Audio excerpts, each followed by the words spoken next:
dentro de la estructura de las normas internacionales, ¿se acuerdan? Muy bien. Reconocimiento. Medición, designación, revelación. Correcto, muy bien. Para el reconocimiento, ¿cuáles son los criterios de reconocimiento de un activo? Que tenga vida útil.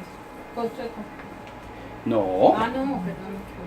Más allá de cuánto vale el reconocimiento. ¿Se acuerdan del reconocimiento? ¿Está cargando el portátil? Sí. Prende la luz un momentico de mientras. Que se puedan. Reconocimiento. ¿Se acuerdan del reconocimiento? ¿Cuándo reconozco yo un activo? 3 criterios del marco conceptual. Eso nunca lo olviden.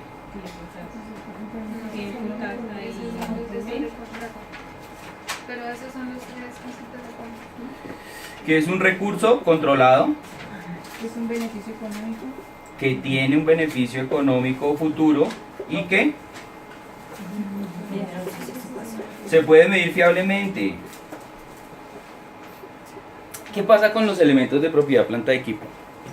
Propiedad planta de equipo es uno de los efectos más grandes que tiene la conversión a NIF en todas las compañías.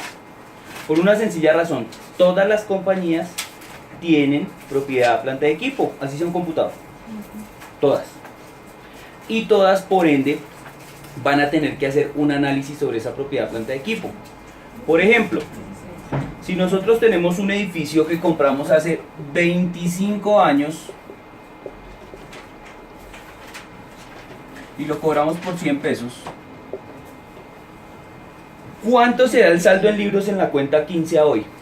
O en propiedad planta de equipo. ¿Cuánto será? Un apartamento, un edificio, una bodega. ¿Cuánto será a hoy?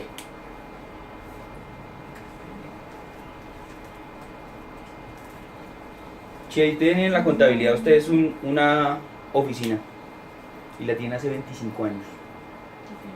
Pues está depreciada totalmente. O sea, es cero. ¿Pero será que la oficina vale cero? Probablemente no. Entonces ahí tenemos que el primer ajuste. Pero ¿qué pasa? En estos elementos de propiedad, planta de equipo, si nosotros hablamos de un bien inmueble, pues el factor es positivo.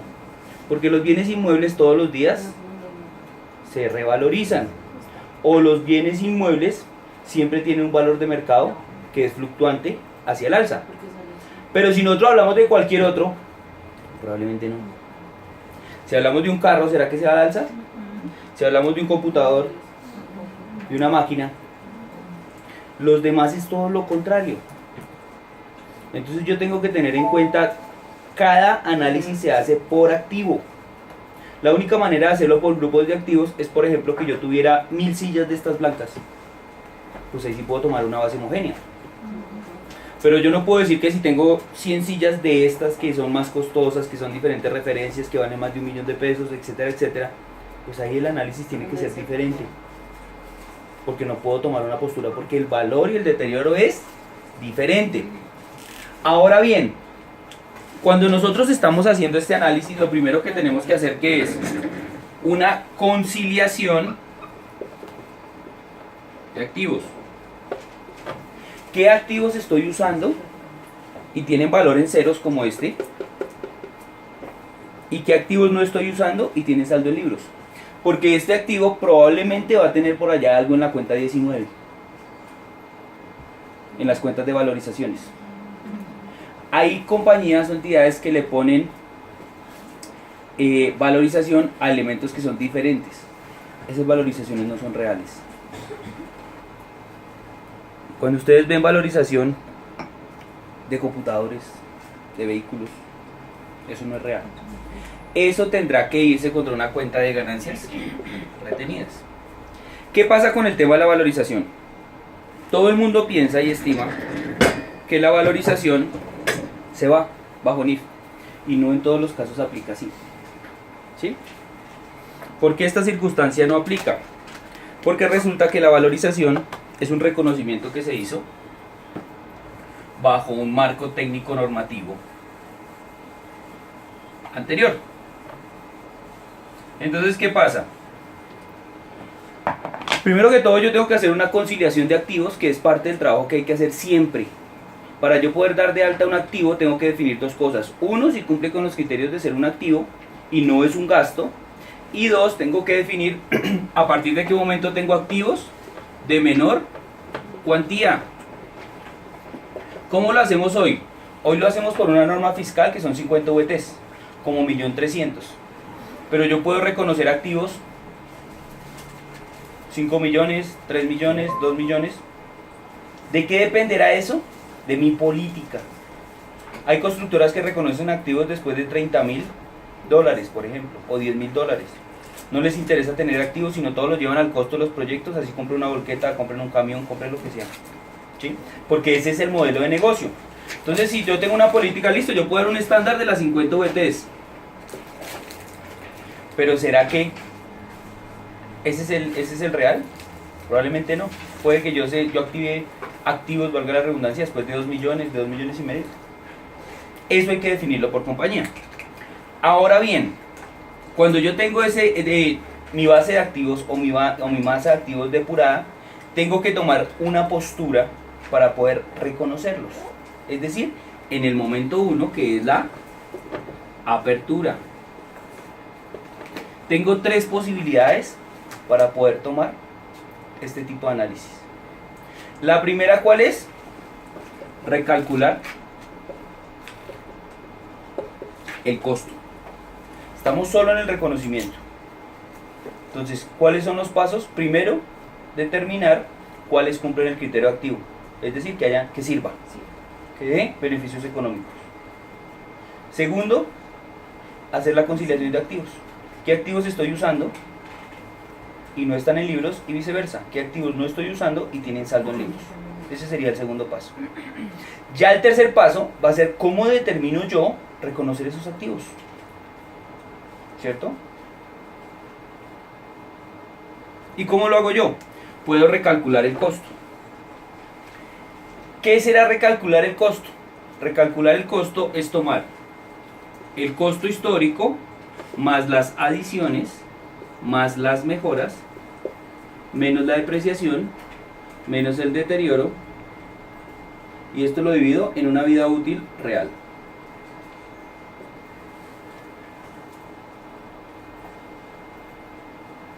Ese es el modelo del costo. Es reconstruir toda la historia del activo hasta nuestros días. Costo histórico más adiciones más que Mejoras. Menos deterioro. Menos depreciación. Dividido en una vida útil real. Por ejemplo, yo tengo un edificio que compré en 1945 o 1950, o póngale en el 60. Resulta que hoy, si lo compré en el 60, tiene 60 años, 65. Pero usted va a mirar al edificio, lo han repotenciado, cambiaron estructuras, cambiaron ascensores, y al edificio le quedan otros 20 años. Entonces yo reviso toda la trazabilidad, todo lo que se ha hecho en el activo, y lo divido por 80 años, porque tiene 60 y le quedan 20. Y ahí me da un nuevo valor de costo. Entonces, al hacer ese análisis, ya me sale el primer ajuste, porque probablemente yo lo voy a tener en 0.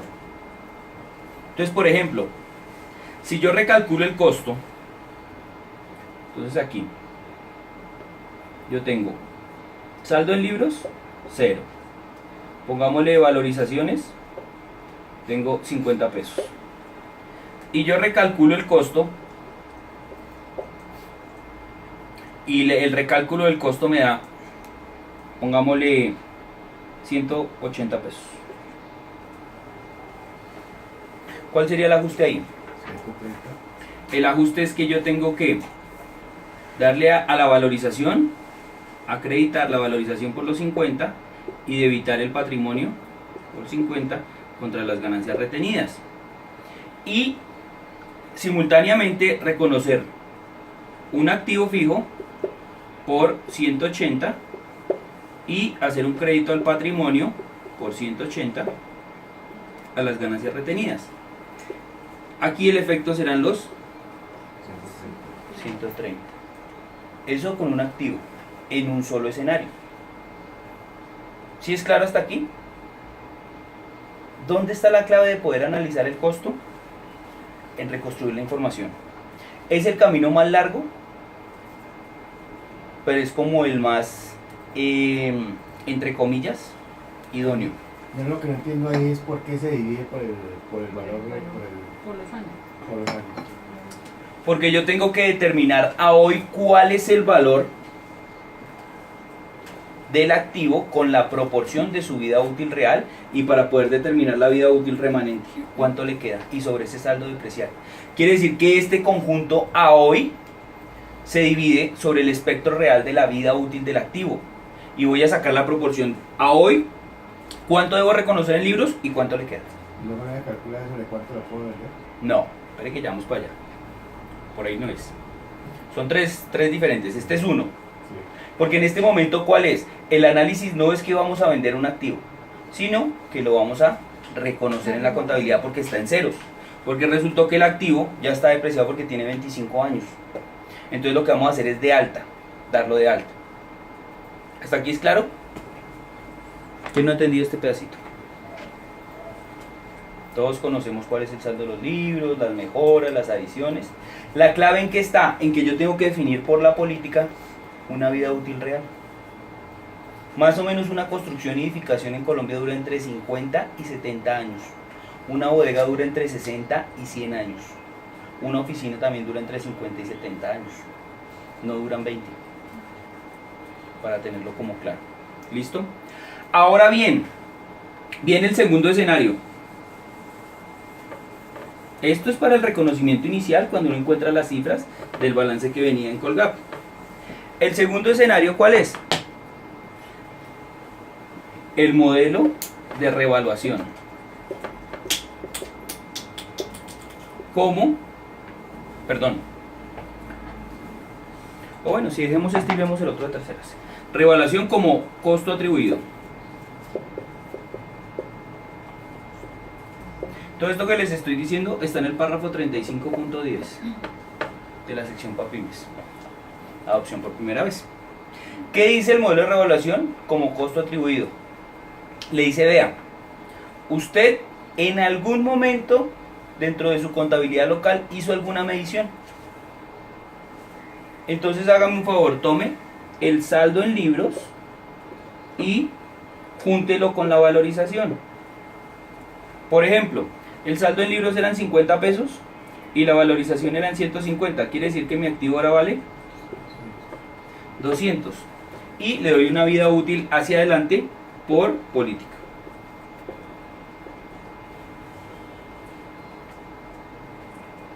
Que ese es el más fácil, pero es el menos aconsejable. Porque ¿qué pasa? Si bien la norma antiguamente decía, mire, usted tiene que hacer un avalúo técnico por lo menos una vez cada 3 años, y ahora todo el mundo dice no, es cada 3 años. Y esa no es la interpretación. ¿Qué pasa aquí? Se supone que estos avalúos tendrían que estar actualizados dentro de los últimos 3 años anteriores. Pero cuando hablamos de bienes inmuebles, pues el incremento de un año a otro puede ser abismal, puede ser alto. Entonces ahí es donde viene el análisis de decir, ojo, ¿será que sí vale la pena dejarlo o no dejarlo? Porque ¿qué pasa? El saldo en libros más la valorización, pues es un valor subjetivo, a pesar de que se hacía un análisis. Porque ¿qué pasaba? Como las valorizaciones no tenían efectos de renta, lo que se buscaba era jugar con estos indicadores. ¿Sí? Entonces, pues es una postura que está dentro de la norma, pero no es la más idónea. Porque listo, hoy yo salgo del problema, pero después cuando haga la medición posterior es donde viene el tema, porque no tengo datos de vida útil real, valor residual, etcétera, etcétera. ¿Listo? Ese será el segundo camino, que se llama costo atribuido como revaluación.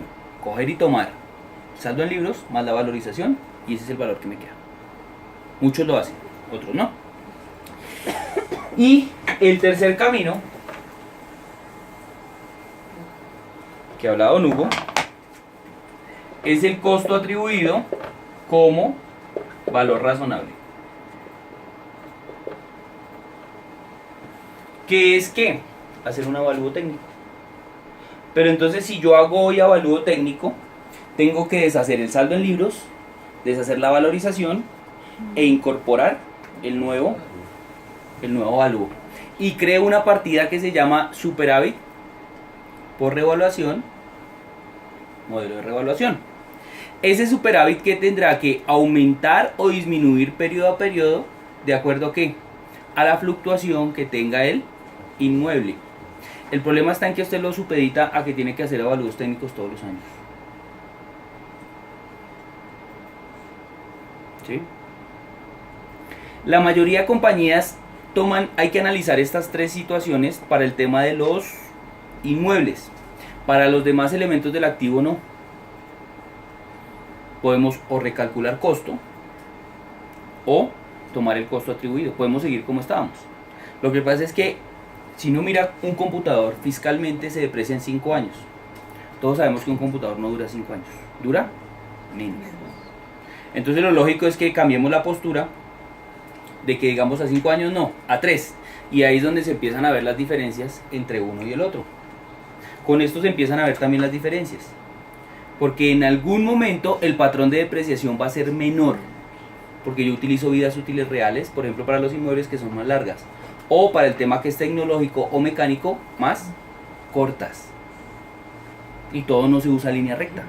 Por ejemplo, yo puedo tener muebles sin seres y utilizo línea recta, pero tengo maquinaria y la utilizo por horas de producción. O vehículos por kilómetros. O inmuebles si puedo utilizar línea recta. Cualquier tipo de modelo de depreciación tiene que ser los que están reconocidos por la DIAN. Porque hay otros modelos, pero eso para poder utilizar esos modelos toca pedirle permiso a la DIAN. Si no, no se pueden utilizar. Entonces los que conocemos son los mismos que se van a usar. Pero dependerá de qué, cuál es el patrón más idóneo para poder determinar la depreciación, que es la pérdida sistemática de valor a lo largo de su vida útil. Adicional a esto viene otro aspecto, que es el deterioro, que es algo adyacente. Nosotros en Colombia hoy no cuantificamos el deterioro, ahora sí, porque el deterioro es algo que siempre va a estar ahí a pesar de que yo tenga el carro o el elemento. Por ejemplo, yo tengo un carro, el carro lo compré en el concesionario aquí a la vuelta, me lo traje para acá y lo parqué aquí abajo. El carro no tiene ni 1 kilómetro porque es aquí a 2 cuadras. ¿Será que el carro vale lo mismo? ¿Por qué no valdrá lo mismo? Porque el hecho de que haya salido del concesionario le da una pérdida de valor. El deterioro se cuantifica de 2 vías.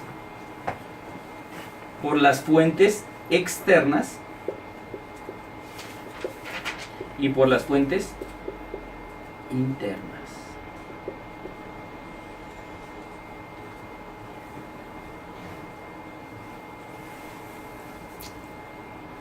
Cuando hablamos nosotros de una fuente externa, es cuando es una fuente que nosotros no controlamos, pero que le genera pérdida de valor al activo. Por ejemplo, si yo el activo lo saco del concesionario, yo no controlo el mercado. Ya ahí pierde un 10, un 15%. Por ejemplo, compré 2 camionetas. ¿Sí? Esas 2 camionetas, resulta que una la dejé en Bogotá y la otra la mandé para Buenaventura. ¿Será que esas 2 camionetas van a tener el mismo deterioro? No. Probablemente no. Porque resulta que una está expuesta a condiciones climáticas mucho más adversas que la otra. Entonces puede que yo haya dicho, listo, para las camionetas, línea recta. Que es tomar el valor del activo y dividirlo en el número de periodos. Y mes a mes cargar ese gasto. Resulta que una está en Buenaventura y la otra está en Bogotá. La otra va a tener un deterioro mucho más acelerado. ¿Qué quiere decir que sea acelerado? Que va a disminuir su vida de una manera mucho más rápida. Entonces aquí el gasto de depreciación puede que sea el mismo, pero el deterioro va a ser más. ¿Se acuerdan unas cuentas 1599 de naturaleza crédito que hay en el PUC? Que nunca se han usado, que entre comillas son provisiones de propiedad, planta de equipo. Pues ahora sí las vamos a usar, pero no bajo la figura de que sea una provisión de activo, porque las provisiones de activo desaparecen. El concepto de provisión es totalmente diferente, que eso después lo vamos a ver. El análisis que hay que dar es que el activo va a tener una 1592, que es una depreciación regular, tal cual como lo hacemos hoy. Pero adicional a eso va a tener una 1599 que va a ser un deterioro. Perdón, ¿y ese deterioro cómo lo Contra hago? el gasto. No. Sí, contra el gasto, sí, no entiendo eso. Pero, ¿cómo hago yo para...? ¿Cómo se determina? ¿Cómo lo determino ese deterioro? Yo Porque tengo que determino- crear un modelo propio por mis activos. Ese modelo es donde yo digo, vea, soy una empresa de transporte y tengo camionetas. Entonces tengo que mirar, dar unos 2 o 3 criterios de deterioro, como cuando hablábamos de la cartera, ¿se acuerdan? Que decíamos, vamos a dar unos criterios para poder ¿qué? Darle un ranking y ponderarlo. Entonces, por ejemplo, si yo digo, el activo saliendo el vehículo, saliendo del concesionario, tiene una pérdida de un 15%. Entonces, por ejemplo,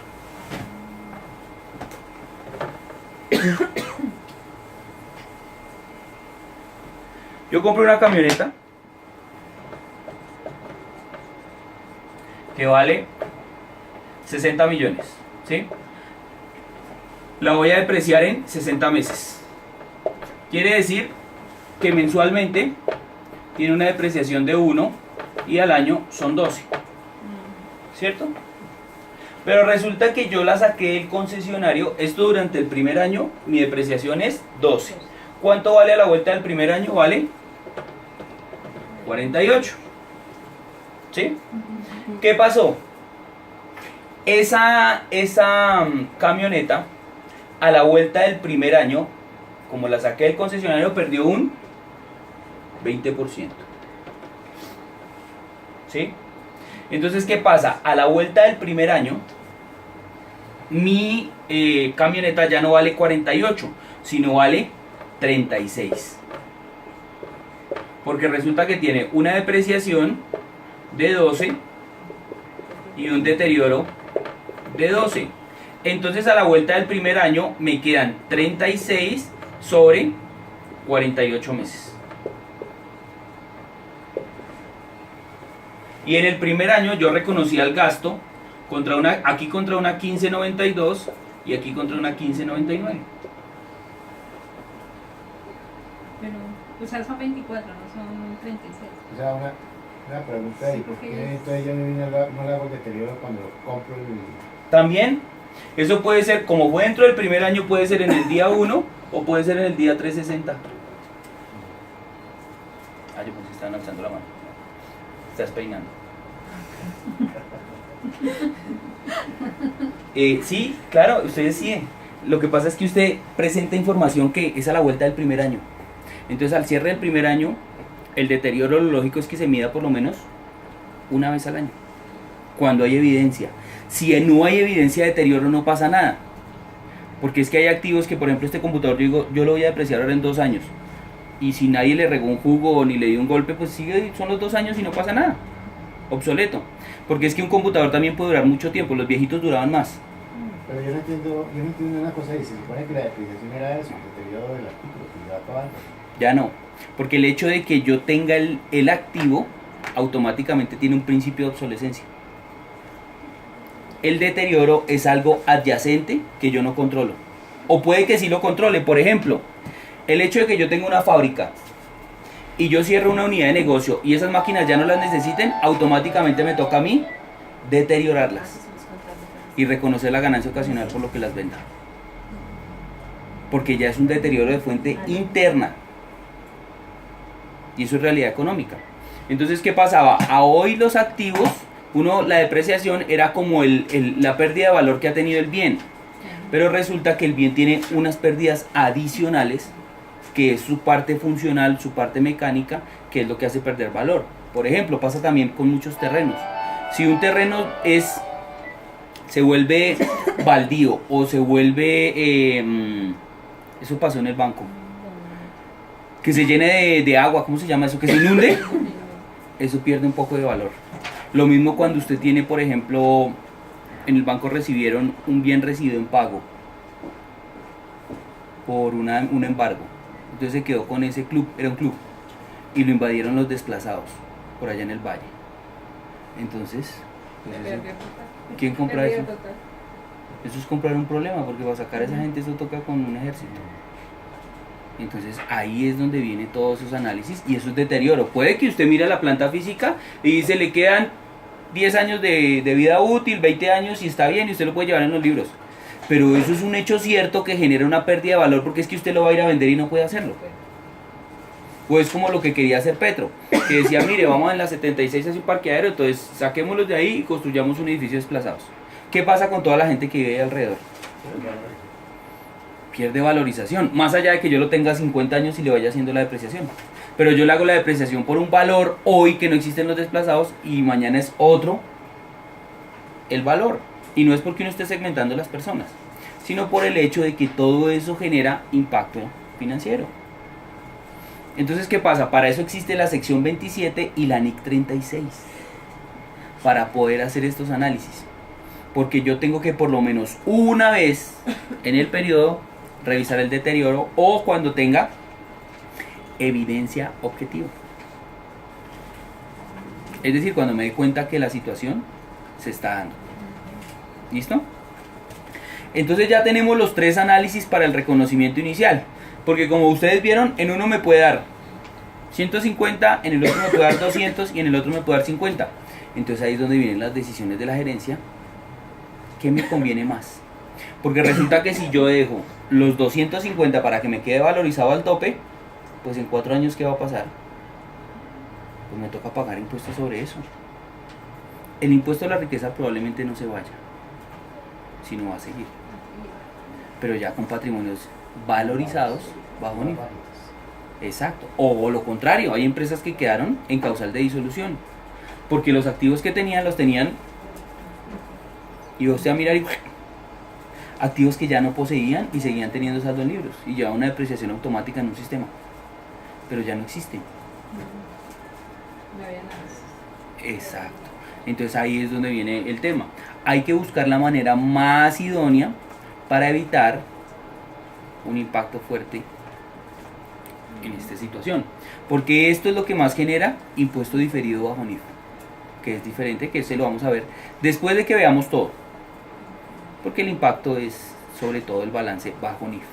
¿Listo? Ahora bien,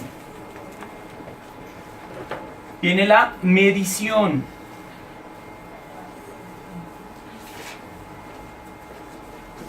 Hay algo que hay que resaltar. Buenas, ¿cómo está?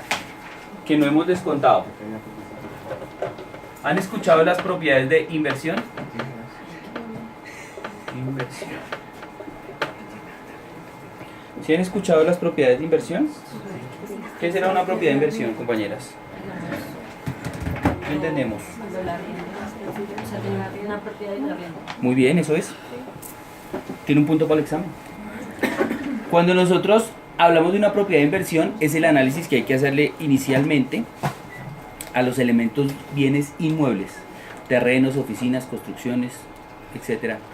Porque es cuando uno determina si ese terreno lo tengo para plusvalía o renta. ¿Qué será plusvalía? Valorización, engorde. Y renta es cuando lo tengo arrendado. Entonces ahí cambia porque va por otra sección, o por la sección 17 o por la NIC 40. Y los tengo que presentar de una manera diferente, porque el uso es otro. Yo puedo tener 2 oficinas, una donde operan mis actividades, mi objeto social, y otra la tengo arrendada. Entonces yo en el balance presento diferente, una como propiedad de inversión y la otra como propiedad, planta y equipo. Y existen activos que yo de pronto tenga en cuenta para vender, y resulta que esos activos, si ya tiene una promesa de compraventa firmada, si ya hay un proceso en camino en un periodo inferior a 12 meses, los presento aparte también y suspendo la depreciación. Pero sí, solo sí, hay una venta pactada. Por ejemplo, yo tengo un inmueble y lo vendí, tengo la promesa, pero me pagan hasta dentro de 8 meses. Entonces yo lo presento diferente, por aparte, congelo ahí el valor con la depreciación en lo que lo vendí y hago una revelación de la promesa de compraventa que hice. Entonces son 3 tipos de activos dependiendo del uso. 1, propiedad, planta de equipo. 2, propiedad de inversión o activos no corrientes disponibles para la venta. ¿Con qué fin se hace esto? Con fin de comprender la información financiera de acuerdo al uso de los activos, ¿sí?